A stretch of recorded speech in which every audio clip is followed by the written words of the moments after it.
Awesome. Welcome to this live stream in the Make More Placements community for recruitment search owners. I'm going to get started in about 30 seconds. Today, we're going to talk about 3 of the biggest mistakes we see recruitment search owners make when selling their services. And these are mistakes that are costing them thousands in lost revenue and profits. So I think we're live. If you can sort of see and hear us, okay, just give us a, if you're watching live, put live in the comments. If you're watching the replay, just write replay in the comments so we know everything is working okay. But we're going to be talking about 3 of the big mistakes most recruitment search business owners make when selling their services. Yeah, let us know that everything's working. Going to get started in just a few seconds. 3 mistakes most recruitment search business owners make when selling their services. Let me know in the comments if you can see us clearly. Terry, can you speak as well just to make sure? Yeah, hi folks, and I'm really looking forward to this. And we say 3 mistakes. I want to be clear about this. These aren't the only 3 mistakes. This is just 3 of the mistakes, 3 of the many mistakes that recruitment search business owners make that ultimately is costing you money, a lot of money. Yeah. So me and Terry were, I think last week we got speaking to a few of our clients in recruitment search owners we help about selling and sales specifically in the recruitment space. And we said, look, you know what we'll do? We'll do a podcast on it in the Make More Placements community. But I wanted to sort of, before we sort of jump into what the 3 mistakes are, I wanted to make sure that we're all clear on the definition of what selling is, specifically in recruitment, but really across the board. Because I think from what I'm seeing, a lot of recruitment and search business owners are shying away from selling completely and simply not doing it, not selling their services. So, the definition of selling is, I looked this up, definition of selling is to give something in exchange for something, right? So to give your service in exchange for something. So, as we talk about recruitment specifically, that means to give your service in exchange for one of 2 things, either money, so either you get paid up front for the work that you do, or at the very least you get a commitment to pay. So that means that you get an exclusive, so our philosophy is that you get an exclusive agreement with the client with a cancellation, meaning that it's only you working on the role, so you're not giving your services for free, and meaning that if the client changes their mind for whatever reason, they still have to pay a fee because you've got a cancellation. So it's, yes, you're going to give your service, and yes, you want to sell your service, but the definition of that we need to be doing it in exchange for something. If you're, one of the things we see at the moment is recruiters, job orders, recs, whatever you want to call them, where they effectively end up working for free without getting paid. And from what we're seeing from the people we're speaking to, they've got anything between, 4, if they get 10 job orders, 10 recs, they're only going to fill 4 of them. Meaning that, they have a 60% failure rate, and 60% of the time they're not getting paid for the work that they do because they haven't sold the service properly. Is there anything you'd add to that? Yeah, just moving on from there, I'm aware that there is a certain amount of stigma when you talk about sales and all that involves. For some people, there's a certain amount of stigma. I think it was, correct if I'm wrong, Drew, I think it was Zig Ziglar that said that timid salespeople have skinny kids. And that's so true. And whether you like it or not, to be successful in this occupation, you do have to sell something. And if you've got beliefs or negative connotations about the whole thing about selling, you're going to have some challenges. And I'd just like to challenge some of those beliefs. If you think it's dishonorable, you think it's bad, perhaps to ask for the business, and the client says no to you, so you're going to get rejected. If all those things are going on, you just need to be conscious of what impact that's having on you and your revenue, and the impact that's having on your family and those that you love as well. And it's worth considering what it is you're adding to the customer. So from the hiring manager's point of view, you're going to find them a candidate that's going to add to their business. Very few organizations take on a candidate unless there's going to be some benefit to the organization. From the candidate's point of view, very often when you place a candidate, it's very rare that a recruiter places a candidate and says, come and take this job, you're going to earn less. So this is a job for you. In the majority of cases, when you place a candidate, you're placing them in a better position financially. You want to consider the impact that has on that candidate, but also on their family. also on that neighborhood as well. So there's lots of benefits from in terms of what you're offering to your client or your candidate. And it would be worth sometimes thinking about that rather than thinking, oh, I don't want to sell anything and I just want to get the job order and get out there as quickly as I can. Because by doing that, you're really not serving anybody rather. And just to repeat, as Zig Ziglar said, timid salespeople have very skinny children. And I think the number one mistake that recruitment and search business owners make is not asking for the sale. So literally not asking. So they get through to a decision maker. The decision maker says, yeah, we're actually in the market. We're looking for an X, Y, Z. You get into a conversation with a decision maker. You may even make a pitch. You know, you tell them everything that you do and they tell you what they're looking for and everything else. And then you leave the meeting. You come back to the office and you share with your colleagues what a great meeting you had and what a great person this hiring manager was and how you would love to work for them.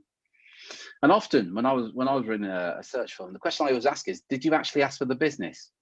And sadly, I think it's something like 70% of the time, they never, ever ask for the business. And here's what we know, unless you ask, you're unlikely to get the business. No matter how well you get on with them, you're not going to get the business. And certainly if you're competing against another search or recruitment consultant who goes in and says, hey, listen, this is what we do. Hey, what do we need to do to get started? When can we get started this? And actually asking for the business.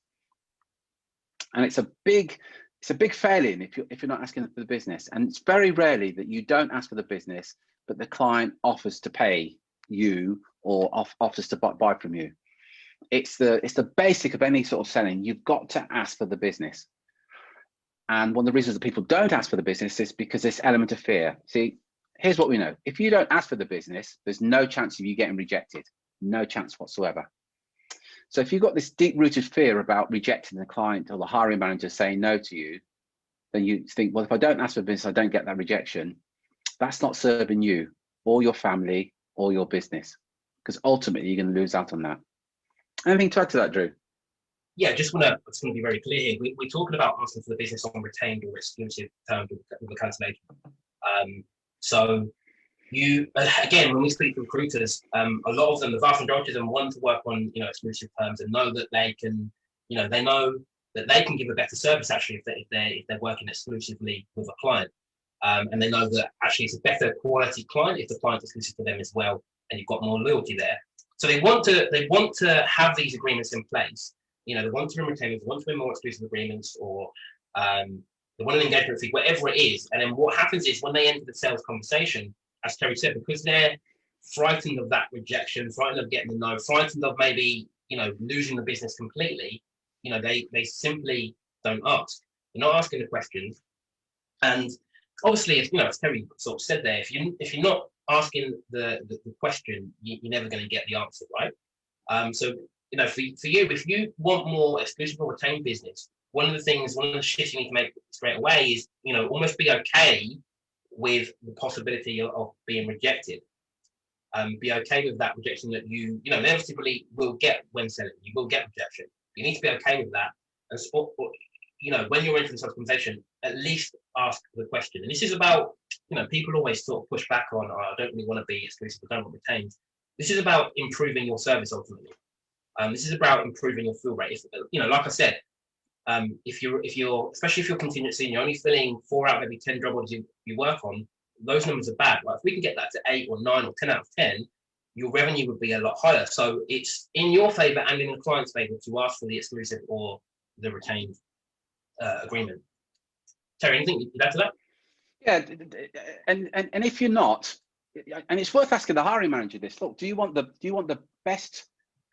fastest recruiter, or do you just want to work with the fastest recruiter? Because if you end up working on what we call contingency, all that happens is whoever got that job order first is like to fill it before you, so that or whoever gets that candidate before you do fills the role. But ultimately, it's not serving you, and equally important, it's not serving the client as well. And unless you ask for unless you ask for it on the retained or exclusive basis, you haven't sold anything. And I've worked in environments where there were contingency recruiters there, and they would get on the phone and they would get a job order, and they would turn to the colleagues and give their colleagues a high five and ring the bell because I've just got a job order. Well, the average contingent doesn't fill most of the job orders. So there's nothing to celebrate there. Absolutely nothing to celebrate whatsoever. And one of the reasons that people don't ask for the business on a retained or exclusive basis is because they don't know how to ask for it. And you know, just saying I want to retain a piece of business because I've got a lousy cash flow at the moment, and you paying me up front was certainly going to help me, isn't going to do it either. See, there's a saying that I'm sure you've heard before, and something I quote all the time: you can get anybody to do anything if you can communicate the benefit of them doing it. So you guys have got children, you'll be aware that no doubt that over the years you've had conversations such as, if you don't tidy your room, you're not going to play on your computer. So what you're deliberately doing is saying, this is a benefit of you doing this. Because what we know is if you can communicate the benefits, they're more likely to say yes. So to ask for a retainer or exclusive, there's got to be a benefit to the client, but more importantly, you've got to communicate that benefit. You making the assumption that the client gets the benefit of working exclusively is a bad mistake. You've literally got to explain the benefit of them doing that, working exclusively. Anything to add to that, Drew? No, not on that particular point. So yeah, I just want to sort of jump on now to the second mistake that we see, and that is not qualifying the prospect. So not qualifying the prospect. So there's this misconception that I see all the time with recruitment search owners, and it's a misconception that it's causing, you know, endless headaches, sleepless nights, stress, everything on the business. And it's this idea, this false idea that any business is better than no business. You know, so what you'll see, people will enter the conversation with that mindset where, you know, every time they're speaking to a prospect, there's this element of desperation. You know, they're almost entering the conversation feeling like they need the sale, they need the money more than the prospect needs it. You know, as a business owner, as a recruitment search owner, you know, as well as doing everything in your power to attract the right prospect, and you know, you need to be clear on what the right prospect is for you. At the same time, you need to simultaneously be repelling the wrong prospects. But what you'll see in the industry is, and again, I think it sort of goes back to lack of opportunity. So because you know, your recruitment search manager, because your marketing isn't working as effectively as you want it to be, and you're not generating enough opportunities, so enough opportunities to pitch your services. When you get a sniff of business, you're so excited and you're so attached to the sale, you're so attached to the outcome of that one individual client, that you get sort of caught up in trying to prove to the prospect why they should buy from you, rather than, you know, I think, you know, the best position you should be in is that, look, why does that prospect qualify to work with you? So in your sales process, you need to have a filtering system. What is your ideal client? What do they look like? What fee are they going to pay? I think it's a big one as well. Like, you know, people giving discounts just because they're scared of not winning business. So what fee are they going to pay? What do you help them with? And anyone that doesn't meet that criteria, you need to be repelling them. We've all been there where we've perhaps worked with a client and they're just not a match for us. And it may not be anything about them necessarily. It may just be personality clash. It may be that you're not necessarily qualified to help. Whatever it might be, they're just not a perfect fit. And when you end up working with a prospect like that, it puts stress on you, it puts stress on the business, and all that time and attention and headspace you're putting onto that prospect is time and attention and headspace that you're not putting into growing your business. Again, like probably about a year ago, we did a survey to sort of look at the average time it takes to make a placement, to fill a role, compared to the average time it takes to win one.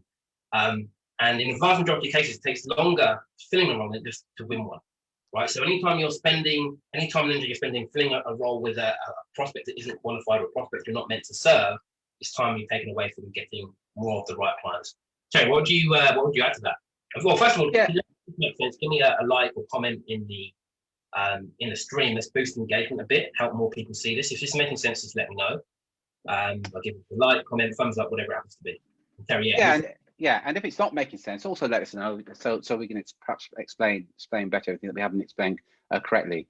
There is this thing in business that all customers are right, or rather the customer's always right. And if you think about that logically, that's impossible that for every single customer or prospect that you talk to, that they're right every single time. Because of course, those same prospects will contradict each other. So they can't be right. And I think that's part of the, the customer says this and we think, oh, the customer says, jump and we say how high. And something that we've talked about on many occasions is that you should never ever put a prospect or a client on the pedestal, because the moment that you do, all they can do is look down on you. So if you're putting the prospect on the pedestal and they're saying, well, here's a deal, we're going to pay you in 90 days and we're only going to pay you 10% and you can take it or leave it, you have every right to say, thank you very much, but I'll leave that, thank you. And you have a right to say, I don't want that business. And there isn't, not all prospects are created equal. I want to repeat that. Not all prospects are created equal.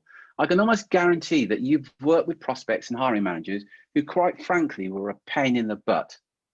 And you've also worked with hiring managers who are an absolute joy and pleasure to work with. And I would encourage you to have a system in place whereby all your marketing and your client attraction is aimed at those hiring managers that value and respect you, and they will be a joy to work with. And all your marketing and client attraction should do everything in your power to repel, let me use that word again, repel those hiring managers who, quite frankly, you wouldn't cross the road to work with. Because we've all met clients like that who they're just a pain in the butt. And you don't have to work with them, because ultimately you should be deciding who you work with, not the other way around. Because if the client's deciding who they'll work with, they probably haven't got your best intentions at heart. If you're deciding who you work with, you're going to do what's right for you and for your business and for your immediate family.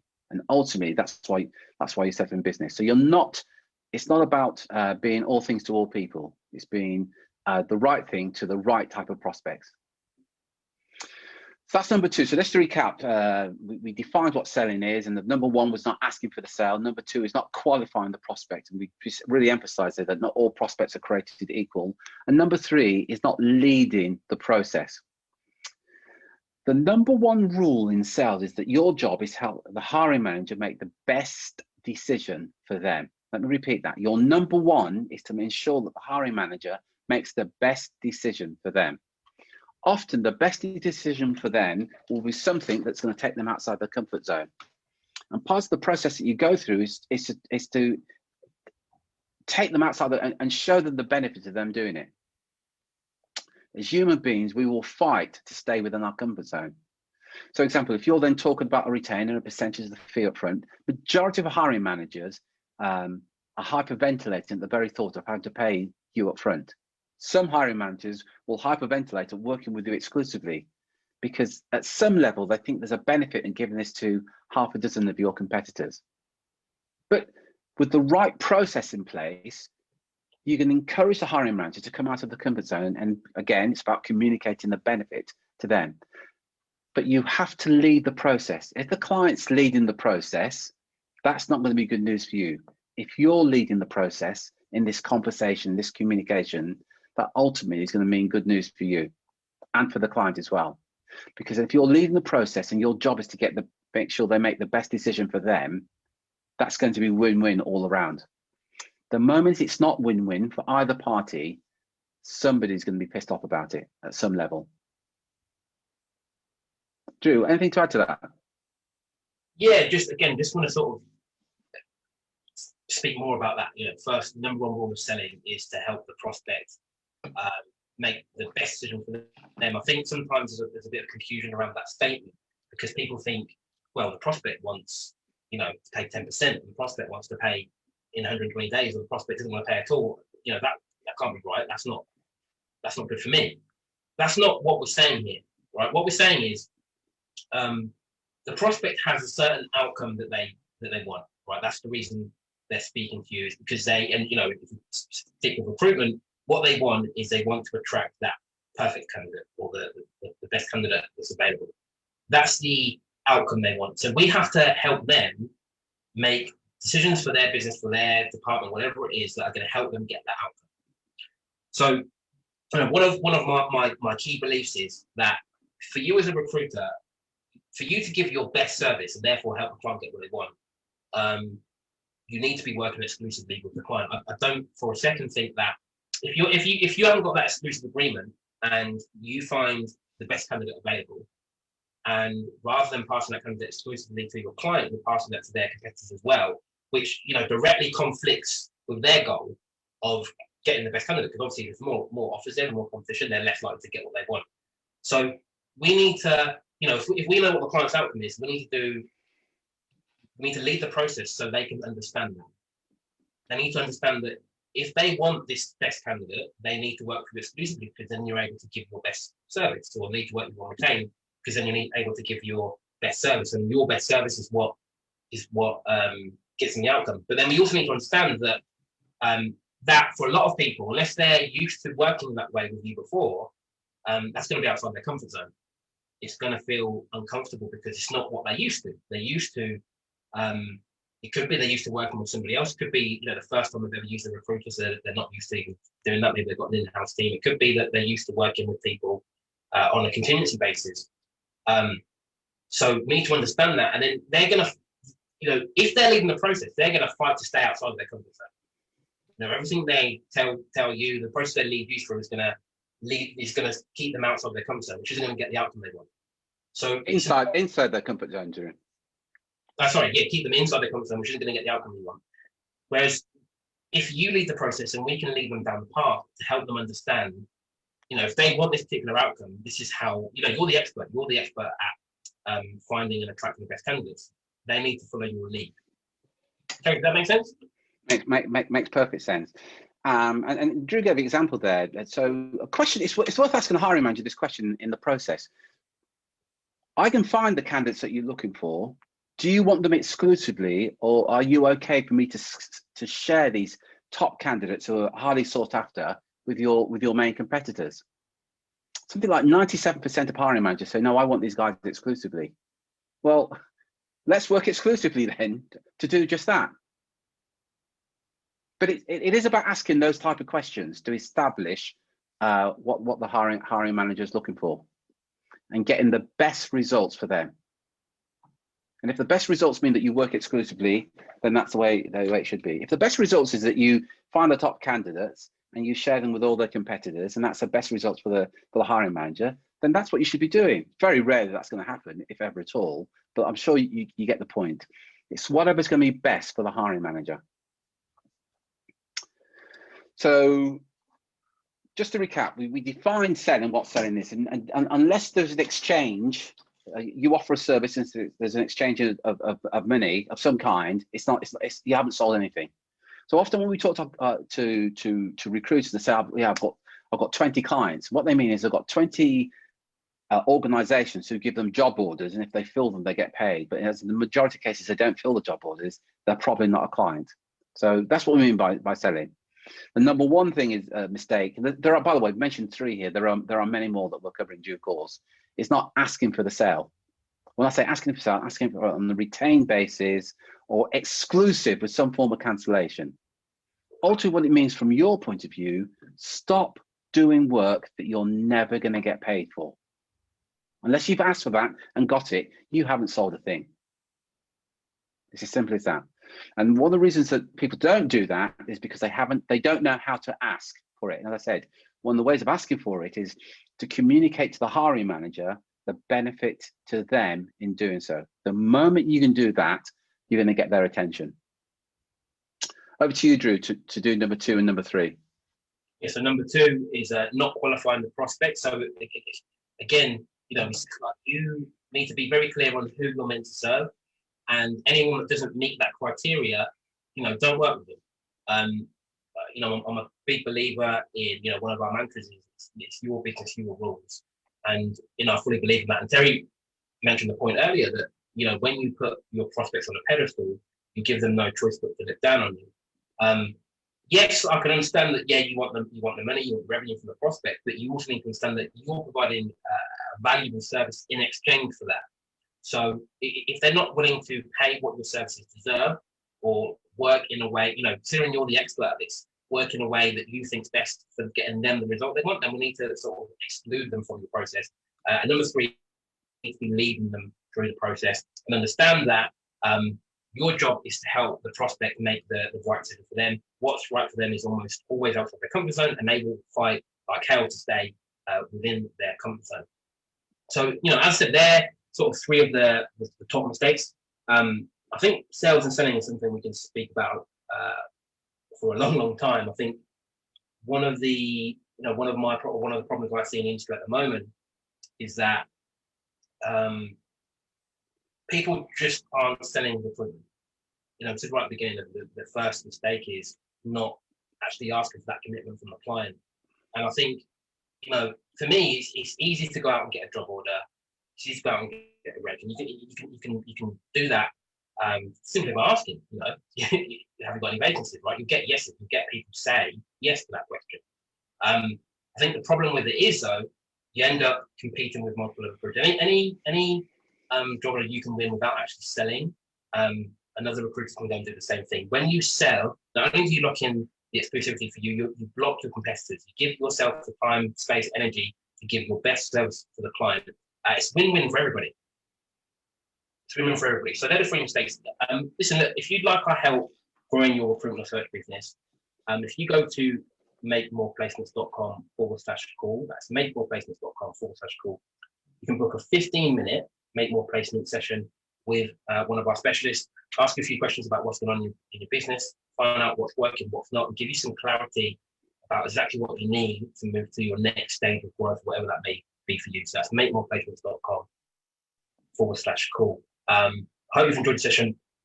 One other thing, so if you're watching this live, so live being, you know, 3rd of Feb, it's now sort of 3:30 UK time. In about an hour and a half, so 5 p.m, we're running a webinar where we're going to be discussing some of the strategies that our clients are using to go from 6 to 7 figures in revenue. You can join that or find out all the details about that. We're going to makemoreplacements.com/live. That's makemoreplacements.com/live. Registration page is there. So if you want to join us, just register and we'll speak with you in 90 minutes or so. Yeah, so we'll be back the same time next week. We do this every week. We're going to give you this training every week. There's no cost, there's no obligation. If you know any of the recruitment or search business owners who you think would benefit from them, please, you know, invite them along to the group. And if they qualify, we'll let them into the group. The webinar later on, again, that's completely free. And literally, if you've ever wondered, why is it that some recruiters can get to from 6 to 7 figures and others struggle? Well, literally what we've done is we've looked at what some of the most successful recruiters are doing. It's called modeling success. We're going to share with you probably some things that you're not even aware of as to how these guys do it. So come and join us in that live webinar. If you go to makemoreplacements.com/live, register. There's no cost, there's no obligation, and discover how to get from 6 to 7 figures in your recruitment business. Thank you very much for joining us today, Drew. Thank you very much as usual. Until next time, folks, take care, take action, and be relentless. Cheers, folks.